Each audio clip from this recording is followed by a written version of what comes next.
የት ነው ግን አንቺ የመጣሽ? ባህር ዳር ምን ሰፈር? አዛ ከጠበል ነበር ናዛወላ አንተ ደግሞ መጣህ አንድ ቀደታስ እንዴ ያበጠነ ሳለ አዛወላ የሚባል ቻርጀሩ መስሎኝ እንደዚህ ቻርጀር አለው አዛወላ የሚቀረጥበትን እንዳታስፈላት ዋላል የሚባላ መስሏት ካሜራው ፈርታ ነበር እሱ ነው የምትነግረኝ።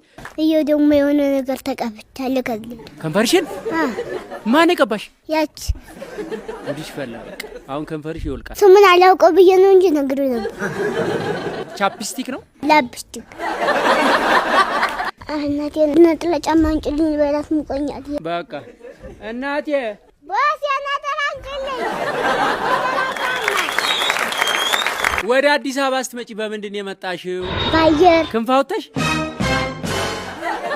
ትልቁን አየር አታውቀውም? ኧረ እኔ አላውቀውም። ያው ወደታች ጎማ ያለው የሚሽከረከረው ያኔ ከቦሌ የመጣሽ ነው እንጂ የምትመሲው ከባህር ዳር የመጣሽ አይደለም የምትመሲው። ከባህር ዳር የመጣ ክላ